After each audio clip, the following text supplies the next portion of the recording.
Yate bene. Good morning, my relatives. Today is Friday, October 20th.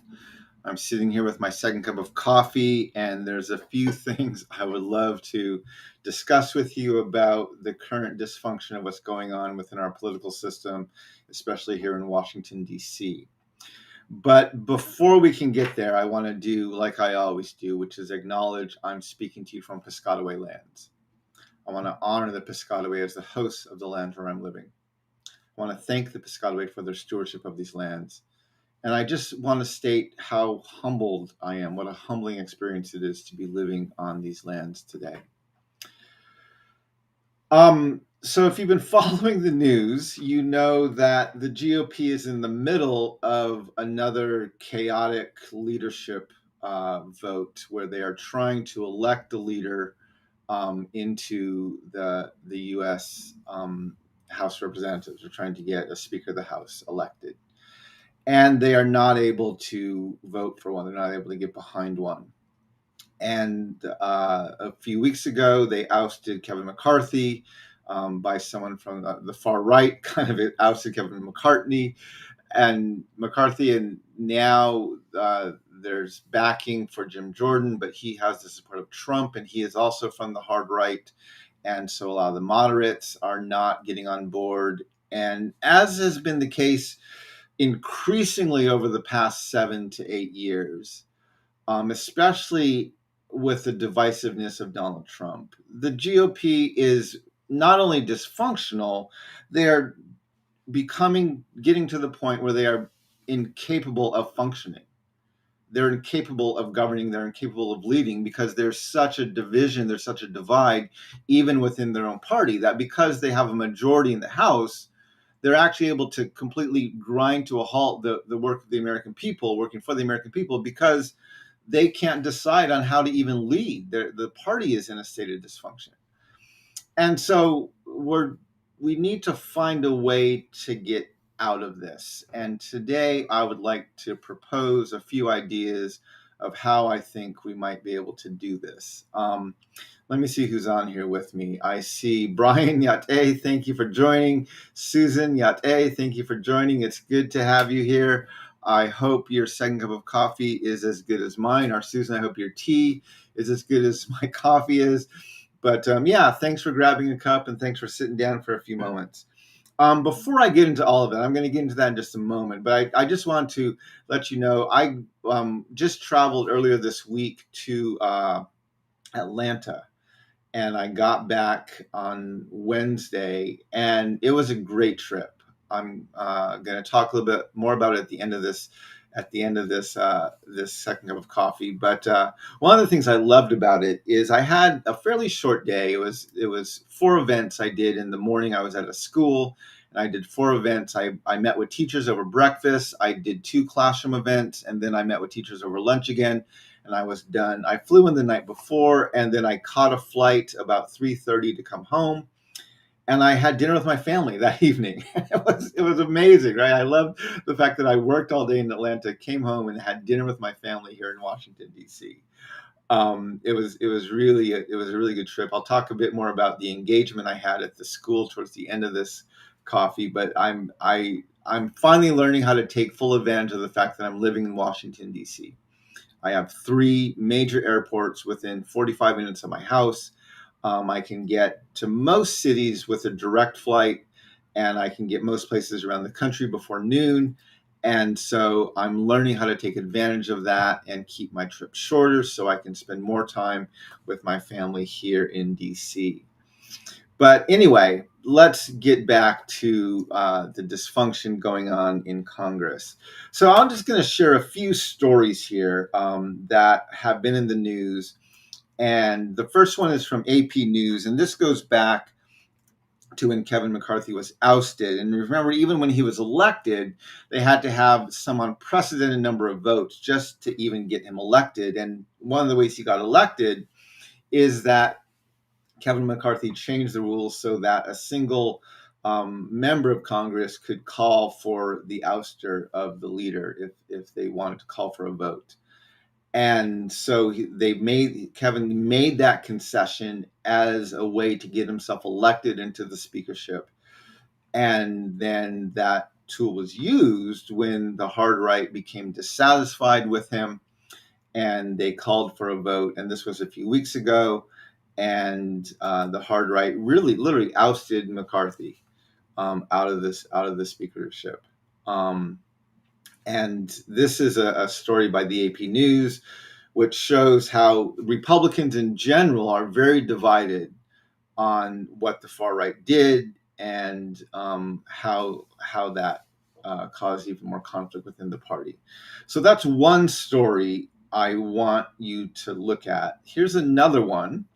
This was in the New York Times, and this one is titled "The Far Right GOP Faction Throws House into Chaos as McCarthy is Ousted." So again, this is about the same event, and it just gives another perspective about the deep division that exists within the House.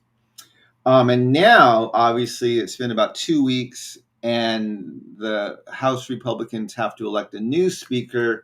And as I said, the most support has been behind Jim Jordan, but he is also from the far right. And even though he has the support of Trump, that makes him a very divisive leader.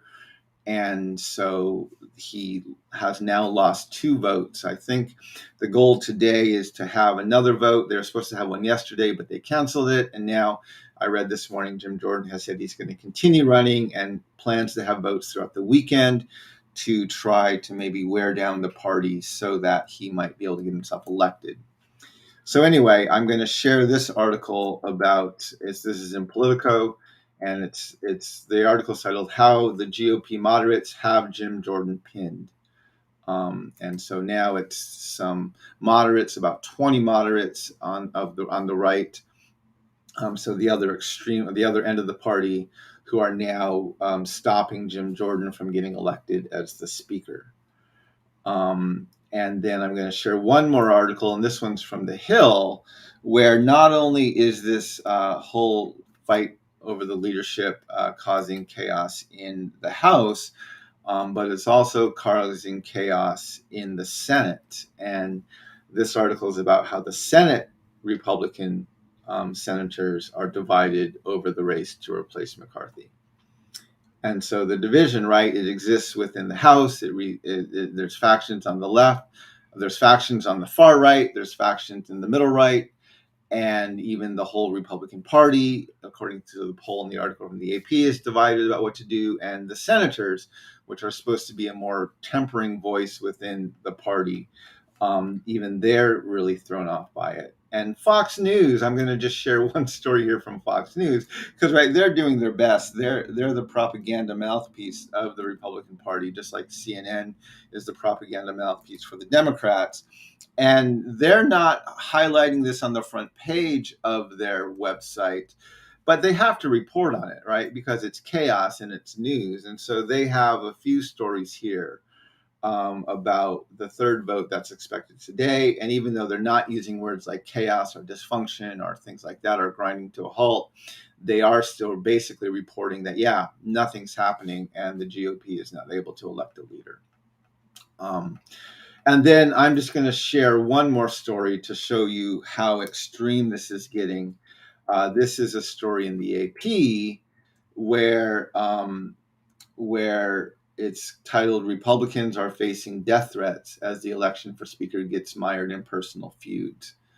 And this is a story in the AP. And the interesting thing about this story is that, right, it doesn't appear the death threats are coming from the left. It appears like the death threats are coming from within the Republican Party. And these moderates, these 20 moderates who are holding Jim Jordan out of the party, are now facing threats from voters within their own party who are very upset that they're not getting behind Jim Jordan and electing him as leader. So again, and this is very unfortunate, but this is what happens in America, right? When you have a nation that's born on violence, born on revolution, born on domestic terrorism, the way it thinks it needs to solve feuds is through more violence and even more domestic terrorism. It's unfortunately in the DNA of this country. And then on top of all of that, I'm just going to share this story from the AP. And this is about Donald Trump. And the article is titled, Donald Trump is dominating the GOP primary and settling into a new role, the role of defendant. And it talks about how he has appeared in court twice this week, even though he doesn't need to be there. And the article is interesting. And I'm just trying to point out the absolute dysfunction that exists within the GOP, where Donald Trump is facing both civil as well as criminal cases against him.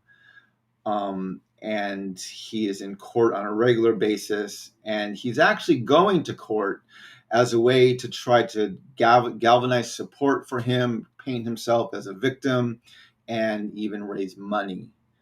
And this worked initially, right? He was able to attract large crowds, and he was able to at least put some spin on it. But the fascinating thing, and again, remember, you have to remember, Trump demonstrates most of the symptoms of a narcissist, and the narcissist needs to put themselves in the middle of everything. And so in this article, I'm going to just read a few paragraphs. It says, on top of that, Trump was overshadowed by the escalating war in Israel and Hamas, as well as the failure of Republicans to elect a new speaker in the House. While Trump's initial appearances drew a media maelstrom, with cable news networks airing live footage of his motorcade journey, this week's visits to court have drawn far less attention. There have been fewer reporters and more empty seats in the courtroom gallery as news outlets have pulled back on covering his courthouse sojourns because the novelty has worn off. Unaccustomed to losing the spotlight, Trump acknowledged the challenge on Tuesday. And he said, despite my being here, the talk is all about Biden getting ready to fly to the Middle East. And he goes on, but it says he wrote this on a social media platform.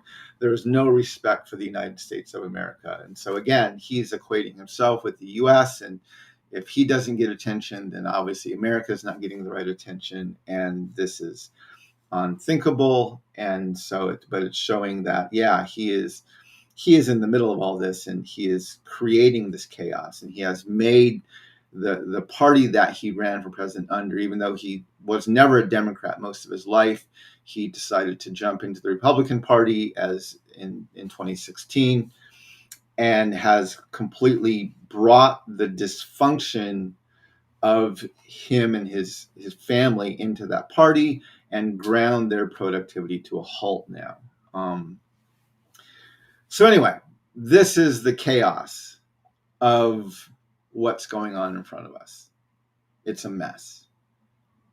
And this is, to be honest, again, I can't diagnose Donald Trump, but when you look at the definition of what a narcissist is, you will see that Trump displays almost all of the characteristics of classic narcissism.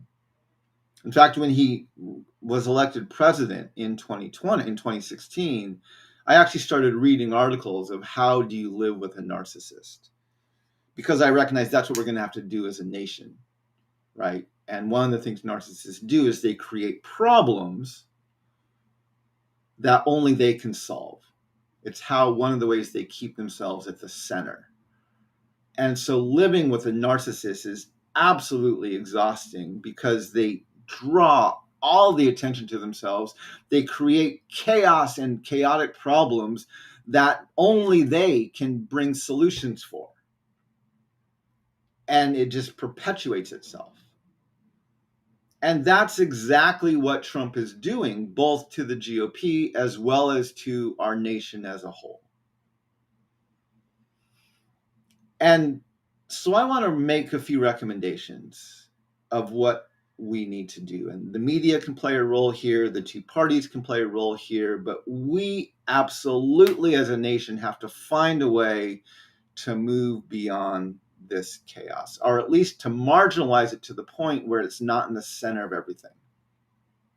So first of all, the fact that Trump's court appearances is no longer drawing mass media attention, that's good, right?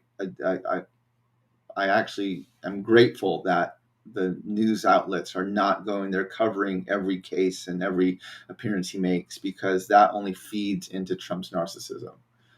And so I hope they continue to do that. I hope the crowds get smaller and smaller, the media coverage gets less and less, and Trump will very quickly fade away from that. And that right, because he won't be getting the attention that he so needs. So that's a good thing. Now, what I think the GOP should do in the midst of this is, I literally believe the GOP should split themselves into two parties here already. And this was apparent when I ran for president in 2020.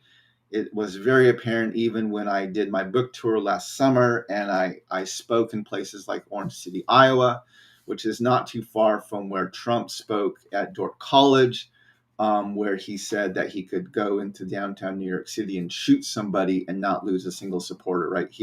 That was in Northwest Iowa where he said that, and I was in Northwest Iowa a year and a half ago on my book tour. I actually spoke on the same stage Trump was on back in like 2015. To the same place at Dordt College, teaching about the doctrine of discovery. I've been in the Christian Reformed Church. I go to Western Michigan a lot, right? I speak regularly to very conservative Republican audiences. And I've learned how to speak to them, how to write to them, how to challenge them, how to make them think about what they're doing. And there is a huge divide. And even when I got to Orange City, Iowa, last 2 summers ago, this was in 2022, and I was going to do a book event there for my book tour. And I sat down with some of the people who organized the event, and they were mostly from Northwestern College and from one of the churches there. And they informed me that, yeah, they were expecting a fairly good crowd. And I actually got one of my largest crowds at Orange City, Iowa. I got like 100 people, maybe 120 people showed up. It was a fairly good sized audience. And the organizers did a great job of getting the word out. And as we sat down a few hours before the event started, and I was just asking about their publicity and who was going to be in the room. And they said, well, you're most likely not going to get the MAGA Republicans here. You're not going to get the diehard Trump supporters. What you're going to get are the moderate Republicans, the people who are Republican to the core, and they hate what's happening to their party.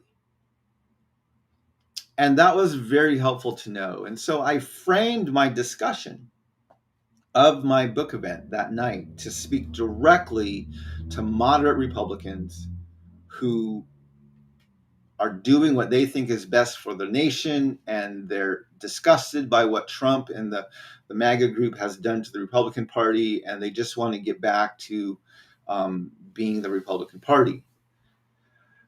And I was able to speak very directly to them and even pretty clearly rebuke them for some of the things that they were doing.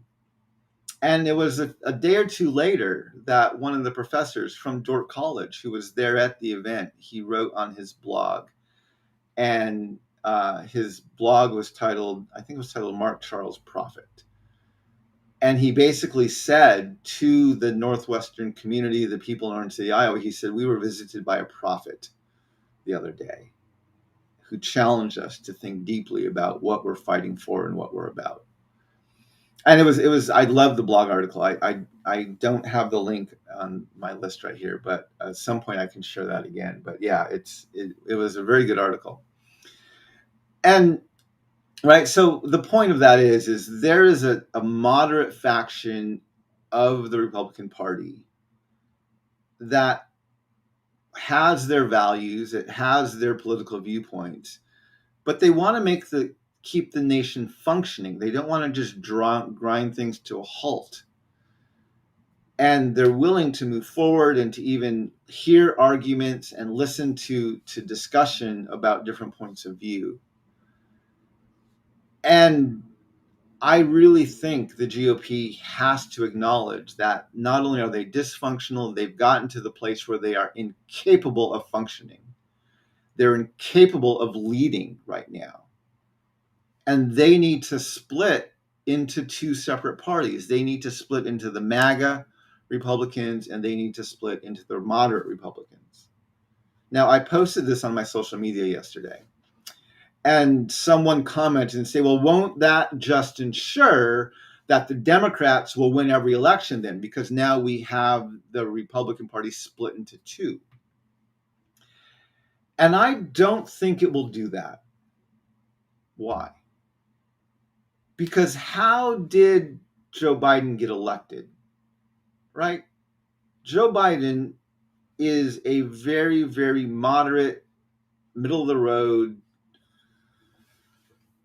Democrat. And in the primary season, he campaigned hard to people of color. Or I'll say, no, not to people of color, to Black people. He ignored Native peoples and other groups, but he campaigned very hard to Black people and pinned his hopes on South Carolina. But then once he got to the general election, once he wrapped up the primary, then he focused all of his attention on moderate Democrats and even moderate Republicans. And that's literally how he won the election, right? Is Republicans, especially moderate Republicans, they were disgusted with having to vote for Trump again. And so there were some who were willing to even cross the aisle and vote for Joe because he was not a hard left Republican. He was not nearly as progressive or as extreme as others in his party are. And he was very much, and he was very intentional about this, of being a middle of the road, moderate Democrat.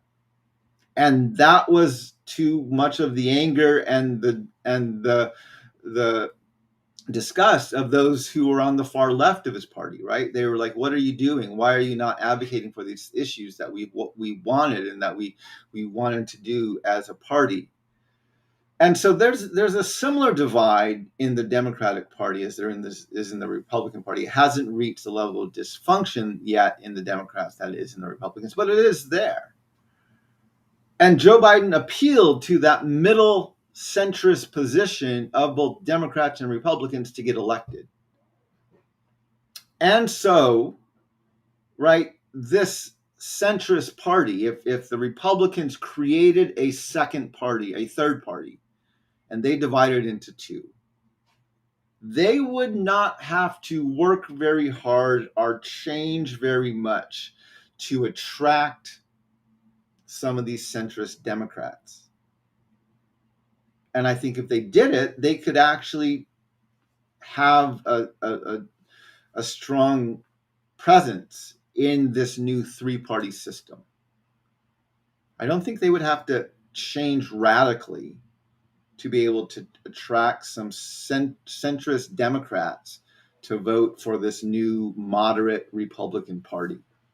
I mean, that's exactly how Joe Biden got elected, right? Is he appealed to the centrists of both Democrats and Republicans. That's how he got elected.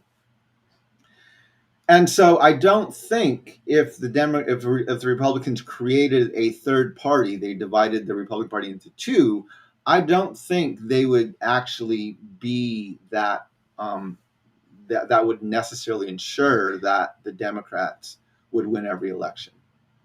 I think it would actually cause a lot more crisis in the Democratic Party because now they would not only be afraid. The Democrats are already terrified, right? Because they have a very diverse base, and they always nominate the most status quo white landowning male they can find to lead their party and to be their nominee. And so that's why they spend so much time in the general election of making sure Green Party and third party candidates don't have a presence or a voice, and independents don't have a presence, right? Because they're terrified that their base, which is very diverse, is gonna wander when they actually get to the general election. And so they're already afraid, right? They're already blaming the Green Party over and over and over again for causing them to lose past elections, because the Green Party is, again, taking some of the votes from the far left of the Democratic Party. And now this new Republican Party would begin to siphon votes from the centrist people and the more moderate Democrats who are trying to have a much more different worldview and political view than the people on the far left. And so it actually would, I think it would strengthen the Green Party, and it would allow, so it would make the Democrats, again, there's no guarantee that they would just automatically win now, because I think a moderate Republican Party could fairly easily attract some centrist Democrats. And then it would, that break would then make even the Green Party or other third parties on the left look even more attractive. So it could work. I shouldn't say. I would say it's not a done deal that if the Republicans split into two, that the Democrats automatically win every election. I don't think you should assume that. I think there's too much division beneath the surface in the Democratic Party, especially among people of color, where again, and they did it so clearly in the 2020 race, where they campaigned hard to people of color in the primary. They had the most diverse group of candidates ever running in the Democratic primary, more people of color, more LGBTQ, IA2S+, right? They had a very diverse group, more women. And then they nominated the most status quo white landowning male from the 1% they could find. And they tried then to rally everyone to get behind him. And there were a lot of people of color, a lot of people from the margins who were like, I don't see Biden fighting for me. I don't see Biden reflective in what I want politically. So anyway, I think there is a divide in the Democratic Party. It's just not quite as much to the breaking point as it is in the Republican Party. The other thing I think we could do, and I think the Democrats, if they were, and this is the problem with our two-party system, right, is it makes every dialogue binary, and it makes every challenge more about defeating your opponent than actually governing. And so if you have a chance to govern or to defeat your opponent in this simplistic, childlike two-party system that we have, you will almost always choose to defeat or humiliate your opponent than to actually do something for the good and for the sake of governing. And we see that over and over and over again in our political system. And that's why, right, when the Democrats vote, because they have a vote apparently in this speaker race, and they vote for the minority leader, Jeff Jeffries, I think his name is. I don't remember off the top of my head. I forgot to look that up before this started. But right, they vote for him every time, and they absolutely could sway this. Well, maybe I won't go there yet because I need to research that to make sure that could happen. I think they were able to vote for the ouster. Maybe they couldn't vote for the swaying. But I think if the Democrats got behind and at least supported a moderate Republican who they thought they could work with, I think they could have some influence on who the Republican Party elects for the speaker. I think they could have some influence into that. So anyway, I think there's a few options to go that could happen there, but again, we have to again to put governing ahead of just defeating the other party and of sticking it to our political opponents. And I don't think we're doing that very well. So those are my thoughts. I think we need to encourage the Republicans to split into two parties. I think there needs to be a MAGA party and a moderate party. And I think what that will do, that will have a positive effect, not only by getting the Republicans to a point where they can at least function and debate again, but it will actually encourage debate from the Democrats, because now they will not only risk losing votes on the far left to the Green Party and third party candidates, but they will risk losing votes in the moderate center to this new moderate Republican Party. And I think it could be overall have a good effect on our entire political system. So those are my thoughts. I don't know I don't think these parties are going to take them to heart. I think, yeah, I think they're way too much in this mode of they just want to stick it to the other party, and they just want to they want an all or nothing rather than to actually govern. And so I would be very, very surprised if anything like this ever happened. But I think that's the way forward, at least past this current impasse where we're at right now. To So Susan Raddick said, so why don't the moderate Republicans vote for Jeffries? Right, they could do that. I think the reason they won't is because the Republicans, at least by name, are in the majority. And so I don't think they will. That would be a harder sell to make. Again, I think the Democrats, and does someone know? I'm pretty sure the full House votes, but I could be wrong. I'm pretty sure the full House votes for the Speaker. And so if they did, if the Democrats, if the full House does vote, and I should have looked this up before I started.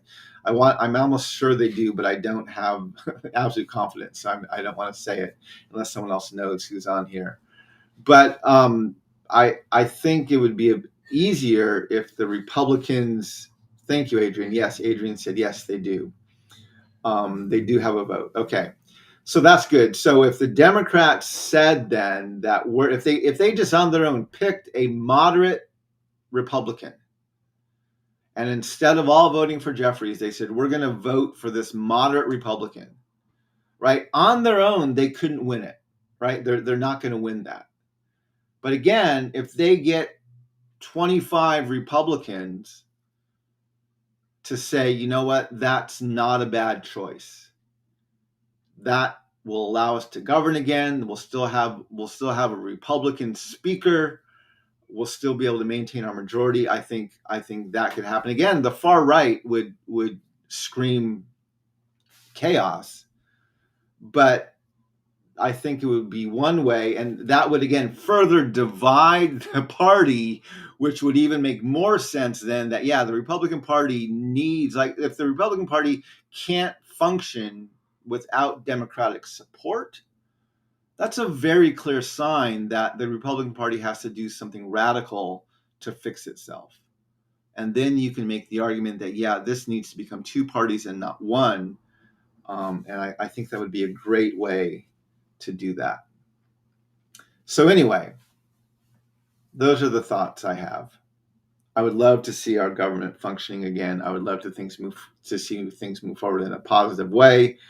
And I love to see there be something different, right? I get tired of the same old demonizing the other party and just making it an all or nothing game. And it's so boring and dysfunctional and broken that we need to actually try to do some things that are different, to try to, again, find a way to move our nation forward. I said earlier I wanted to mention some stuff that I did when I was in Atlanta. And when I was in Atlanta, I had a very unique opportunity. And this was just again, 2 days ago on Wednesday, I was in Atlanta.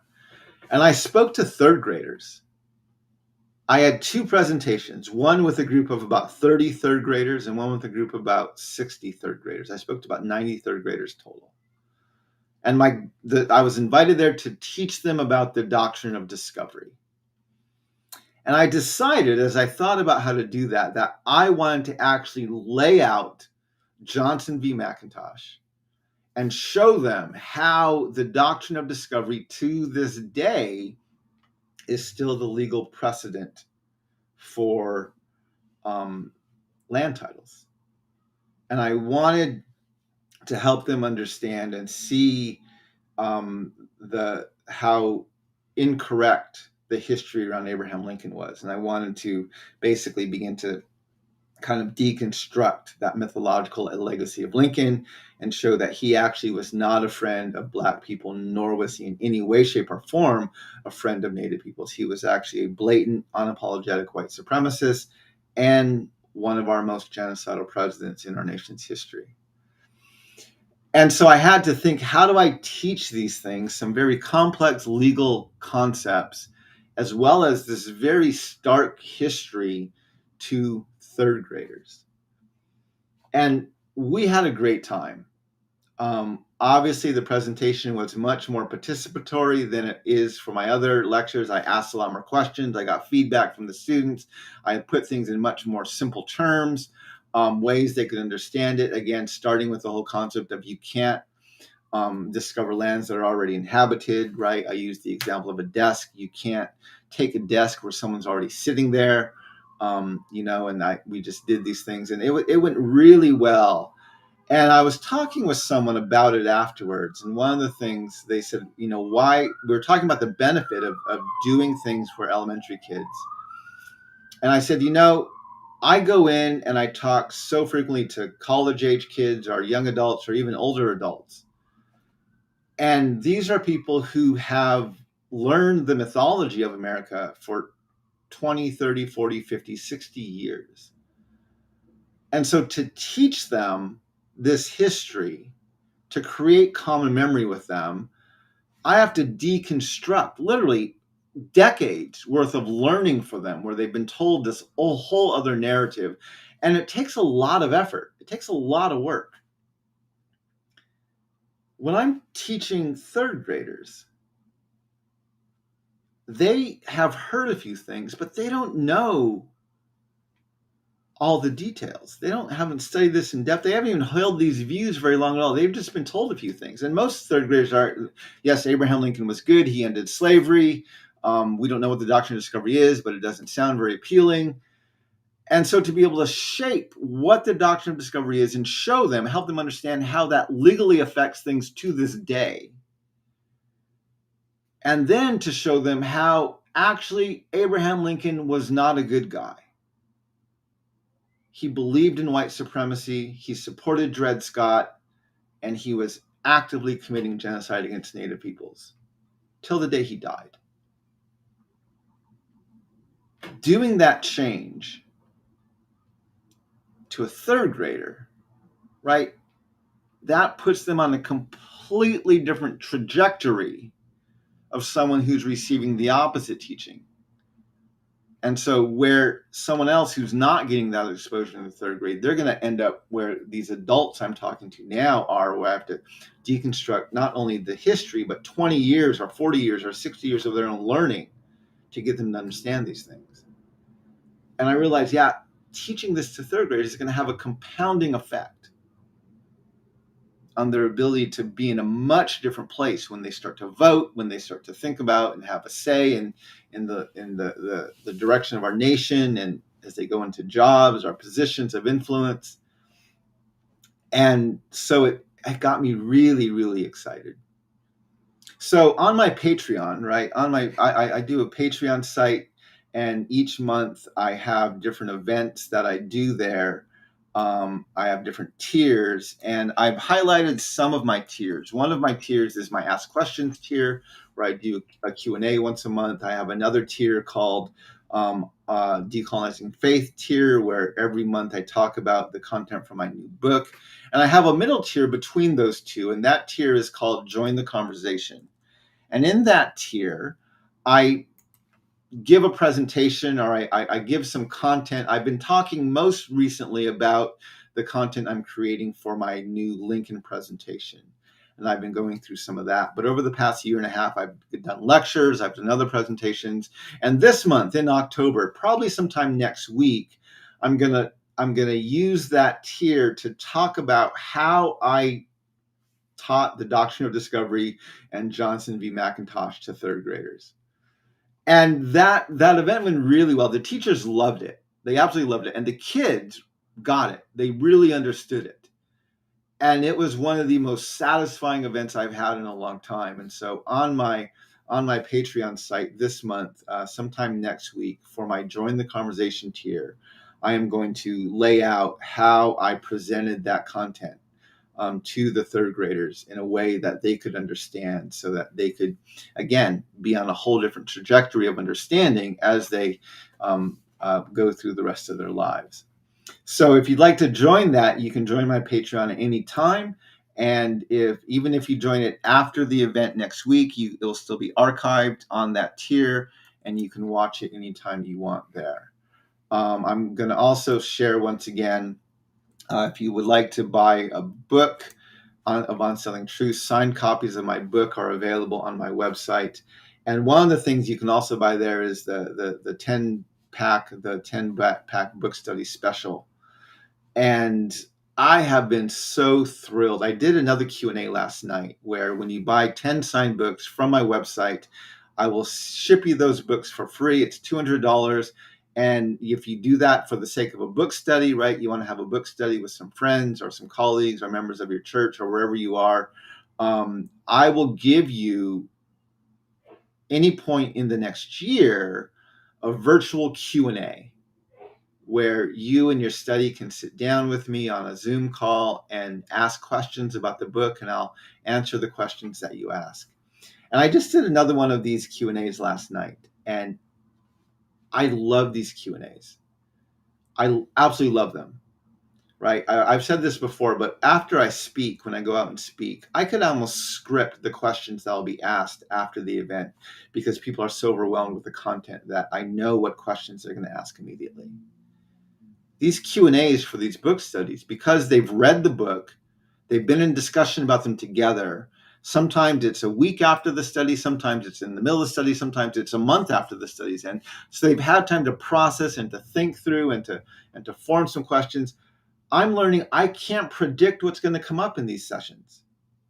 I can't predict it because every session is so different, and the questions are fantastic, and I absolutely love these.